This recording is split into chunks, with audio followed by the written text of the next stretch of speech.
Welcome to AI First Engineering, the podcast where engineering and technology leaders share how AI is transforming software delivery, quality, and the future of engineering.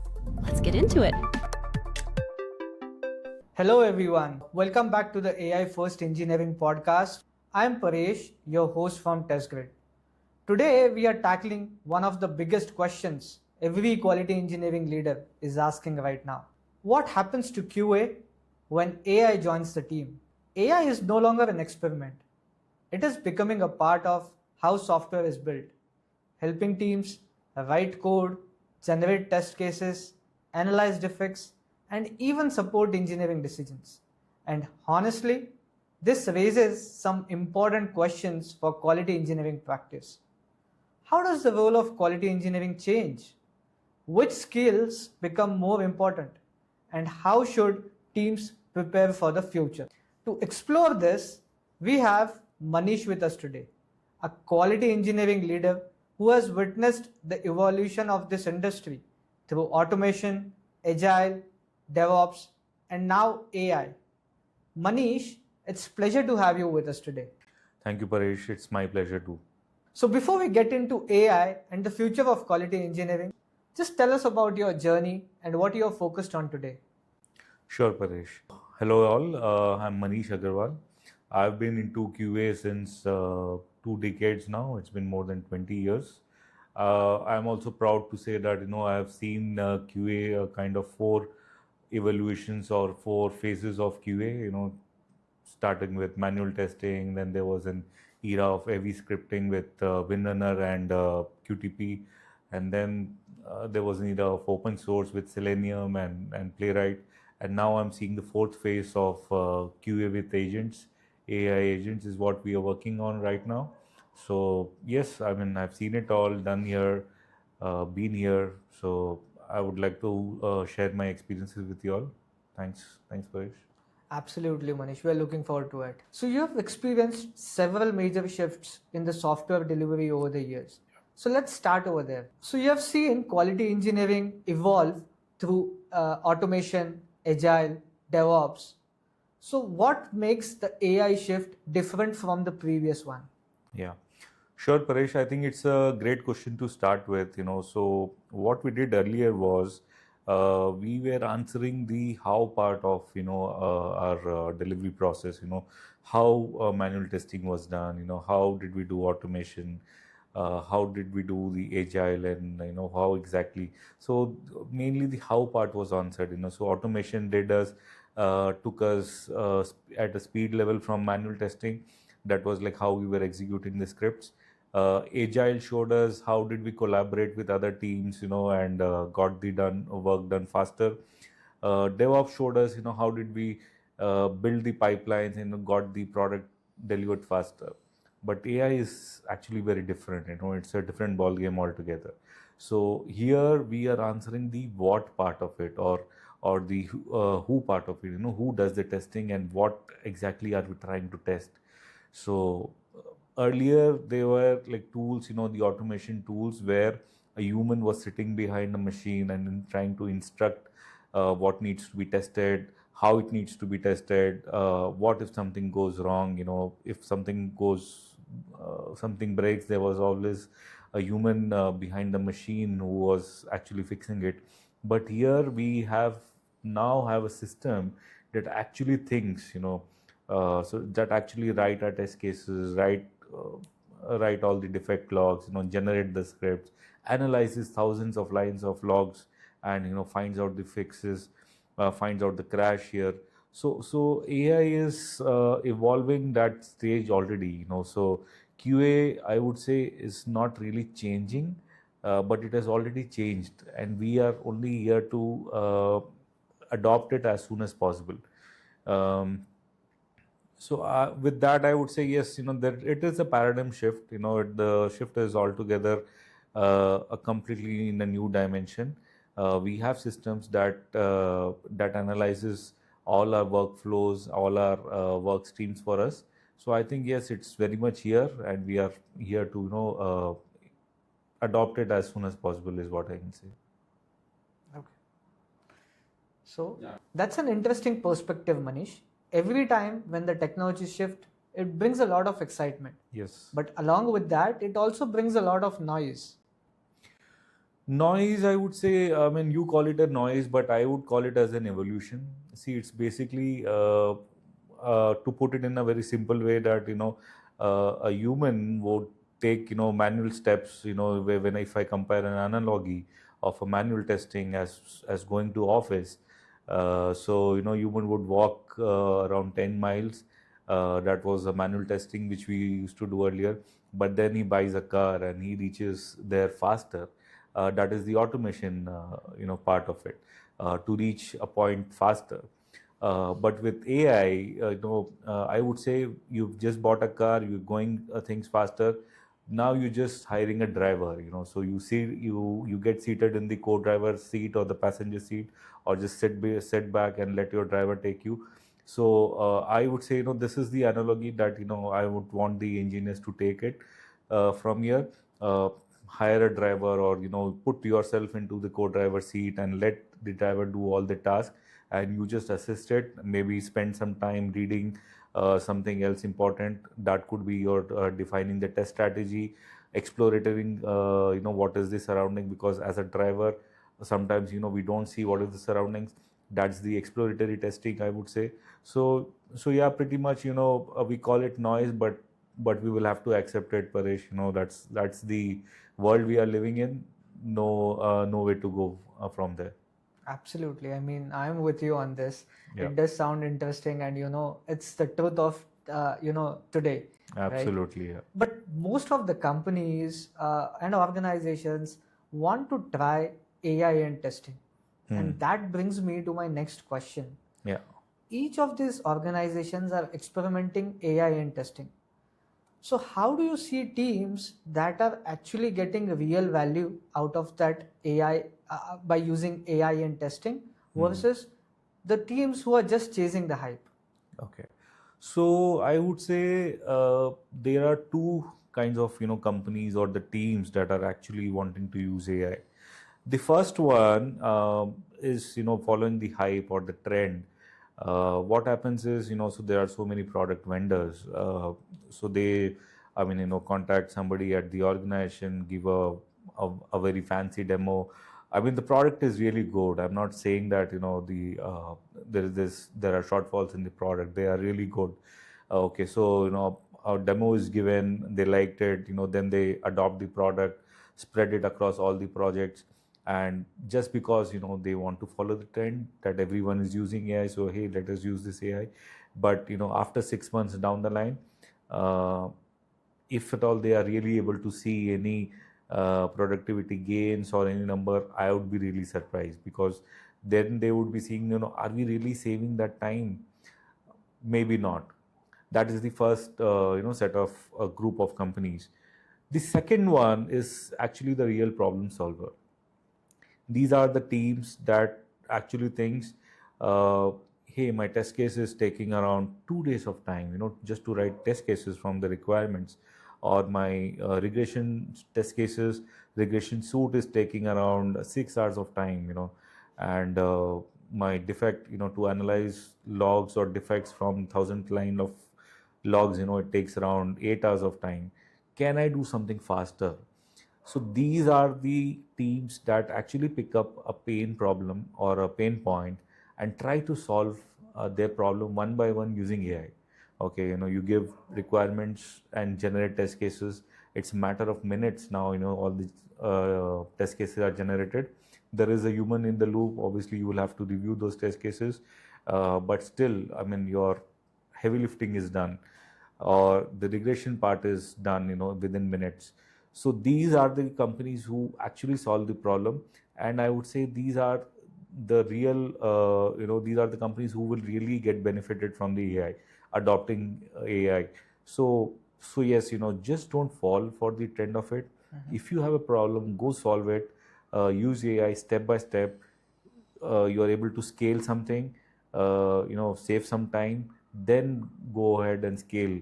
Not just do everything all at once. So I think that's pretty much my message to the teams.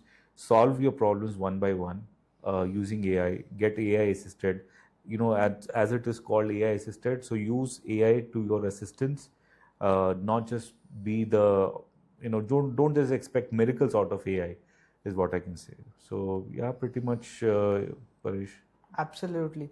I think you pointed this rightly, that teams needs to be thoughtful and Yes. not methodical. Exactly. Because methods won't work when AI is there. If they give it a thought, results will fall into the place. So one thing is becoming very clear.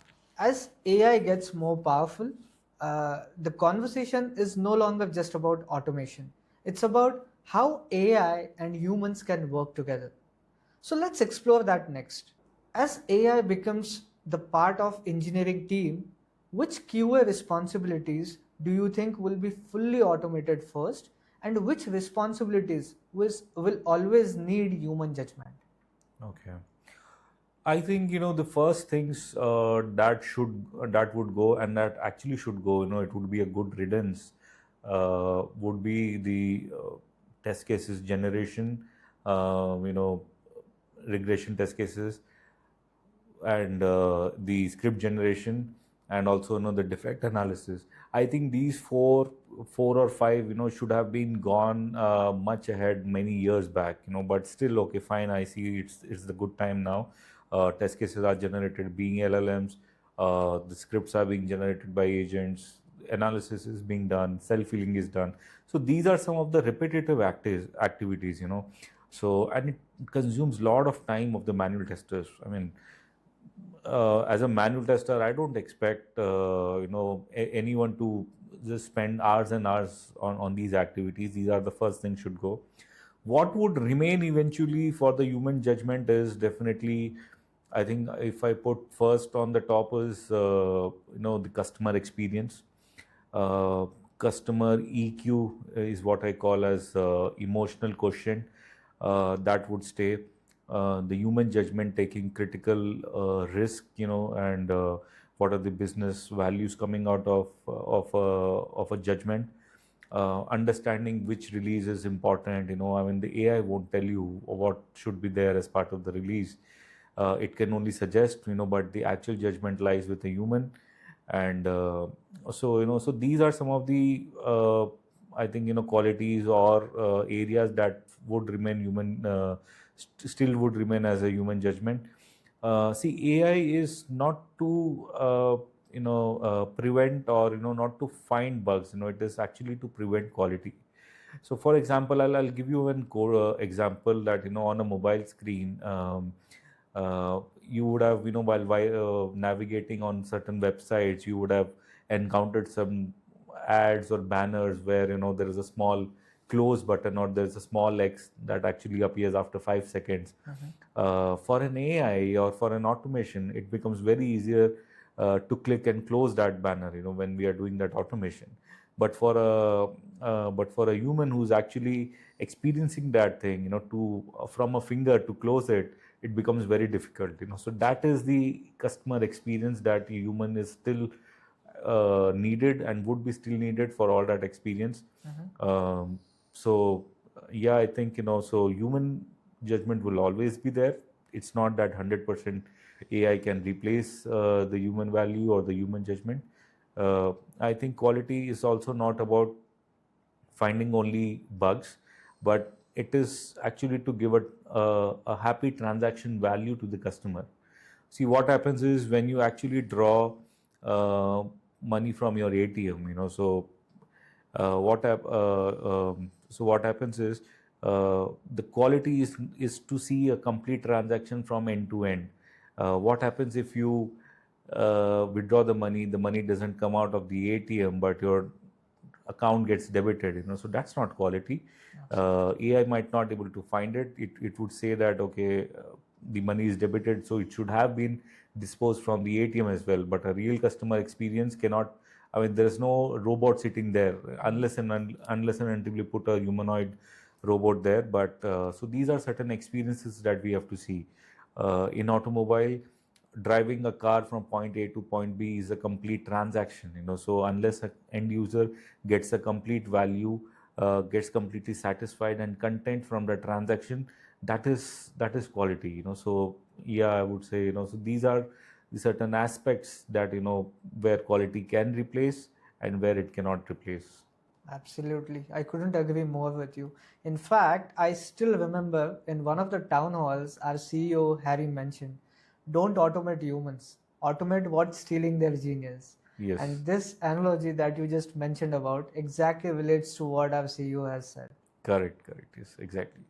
So, whenever we talk about AI, one conversation always comes up, and that is about people and careers. Yeah. And for many QA professionals, the question is not about what AI can do.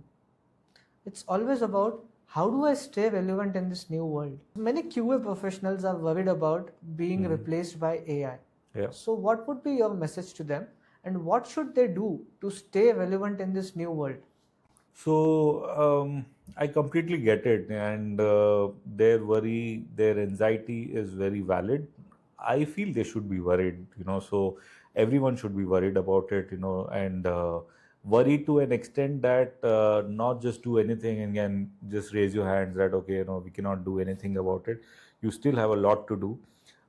See, think of someone, a manual tester, a manual engineer enters office, on a daily basis, comes, open a requirement, there's a new user story, goes and writes test cases, then starts executing it manually, prepares a report, calls for a defect reports. And, if you're going to do this every single day for years now, you are absolutely going to be replaced. That's not pretty much value that you are adding. Unless the engineers ask themselves, what am I really doing this on a daily basis, that to know, okay, I just come, write test cases, do the execution. Am I really adding value to the organization or to my career, to my skill? So unless they answer that themselves, so no one is going to help them out. Uh, it was good that manual engineers moved to automation. Those who have learned automation are still scaling. There's a good opportunities for automation engineers, and automation engineers have scaled up with the AI agents. So uh, AI is not simply directly going to replace you, but as I said earlier in one of the questions, that anyone of your colleague or your friend who's actually using AI, will definitely going to replace you. So what you can do about it? You can, I think, definitely start writing test cases with the help of an AI. I think that's the first thing to get started. See how the results are produced. What is that functional knowledge you can bring in? Start learning the raw code. Start learning how to read the code. So I'm not saying that you become a data scientist or a developer overnight, but that is something that you will be able to talk more with the development team in terms of, okay, see, I understand this code, and something is not right. So that is something you can start with. Obviously, automation is the first thing that they need to learn. And here I'm talking of the manual engineers. Automation engineers are still very good because they have learned a lot. They have scaled through many tools. I can see profiles being floated around to me, with experience of all Selenium, Cypress, Playwright, all combined into a single resource. That's pretty good, and that's pretty scary as well for the other industries. So yeah, to start with, so they can start with creating a small agent. And the main part they need to understand is, to create these agents they need not learn any code. You have a Claude license. Just go and ask your organization Claude license or any Copilot license. Any LLM would do it for now. And do that prompt engineering. So prompt engineering is that one skill that you can have it. Do that prompt engineering, tell what you exactly want to do, and the LLM itself would guide how to do things first, what you need to install, what are the commands you need to pass. And I think in just if you are sincere enough to learn that, maybe in just 1 week of time you should be there, and nothing to worry about it.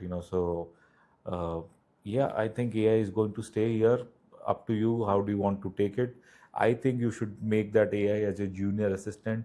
Order things, get things done, not just be scared of, because we are not seeing any robot sitting in front of us. It's just a tool. how we adopted automation when it was said that automation is here to stay and manual testing might disappear, but manual testing is also surviving along with automation. So it would survive along with AI, maybe a lot less more, but definitely for sure. Absolutely. I think that's the right thought process to have, because in the coming era, people who will not learn AI will get replaced by the people who will learn how to work with AI. Absolutely. Now, let's move on from future of individuals to future of teams. If we are building quality engineering teams from scratch today, they would probably not be the same as we used to build the teams a decade ago. So I'd love your perspective on that. I would say that I wouldn't build a traditional QA team at all. So this might sound little controversial or little alarming, but I think the traditional teams are not here to stay. Traditional QA teams won't be there for long. Rather, I would build a small team of a mix of, let's say, quality engineers. I would expect them to be a part of little bit of business analyst, and they should be very, very comfortable and adaptable to the AI tools. That's my three main requirements. So uh, I will not really look into that. They will start doing testing, execution, write automation scripts. Everything can be done with the help of AI. All the repetitive tasks will be there. So I would want them to more focus on the risk-based strategy, the risk-based test execution, a lot less manual documentation because we don't want to spend time on documentation. A lot less effort on on handling tasks where the AI can be we can delegate. In fact, defect triages, analysis, all that can be done. Even in fact, data analysis can be done. I have seen teams spending hours for synthetic test data generation. It could be done in seconds, but I would want them to focus more on the customer experience, uh, gain the functional knowledge, of the application under test, whatever is the system, gain enough knowledge, be that subject matter of expertise. So this team would be a hybrid team that we wouldn't call as a traditional QA team, but a team of a quality engineering. Quality would not, I would say quality again, not to just find defects but to prevent defects. So that is where we are looking, and not to execute test, but to do that delegation of test to the AI tools. So this is where I see the traditional QA team being gone, and how a new team of with the quality engineers, they should be found up. Here there is a small catch that an average mix of uh, quality engineers who could just use some AI tools may not be really helpful, but they need to adopt that. Instead of being AI assisted, they need to be AI native team, that they are using their AI tools day in day out. From the organization side, I would try to get them support of the licenses of AI tools, get them support of the AI agents. I think that's where our focus would be there. uh, Also, this team, we leaders also have to change when managing these teams. So we just don't have to manage people anymore, but we would have to manage people along with the agents. So I think this combination of these many factors would make an ideal QA team in the future. 100%. I completely agree, because the baseline expectations from each of the teams will change, and so does the team structure, because there's no other option. If the baseline expectations are changing, the team structure has to be changed. Exactly. So before we wrap up, I want to leave you with one future looking question. AI is moving incredibly fast. The way engineering teams operate 3 years from now will be very different than what they operate today. Yes. So here's an hypothetical situation, a hypothetical scenario, and I would love your take on that. Let's say 3 years from now, you have to choose a team between 10 QA engineers and a team of 3 QA engineers supported by AI agents. Which one would you bet on? and why? Um, no second thoughts. I would obviously choose a team of three QA engineers. If not three, maybe I can take five engineers, if not 10, because a team of 10 traditional QA engineers, they'll hit the wall, so they will have their own limitations. Humans, what happens is they get tired of writing test cases, they get tired of testing, doing the regression. The regression testing is error prone. They might not really find the defects lying in front of them. So all that is bound to happen, and it was always there. It will continue to happen. But these three or maybe five engineers. We'll have to be very careful, selecting these engineers. So they cannot be just average automation engineers I pick up. They really need to be genuinely skilled in AI, and not just to use AI tools, but really adapt in them into their lifestyle, into their day-to-day task. Should be something like, without the AI, they should not be able to move anything. That kind of adoption or that kind of dependency on AI may be harmful, but for the need of the hour, it is definitely a need of the hour. We'll have to do it.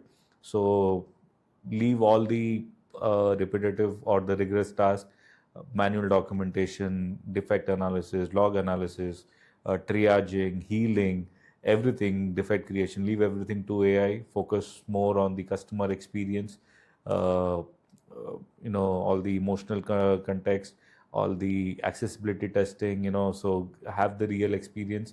um, all the stakeholder management, I think, these teams should be also able to should be capable enough to manage all this stakeholder management, stakeholder collaboration. So I think, yeah, that should leave us with a very good team. But AI, again, I would say, is not a magic. It is definitely a capability. It is any average engineers with AI will not be able to achieve the results if we are supposed to shrink down our teams. But yeah, highly skilled engineers, AI engineers, they need to orchestrate all the agents very well. Then we should be able to handle a task or complete our task in a very well efficient manner.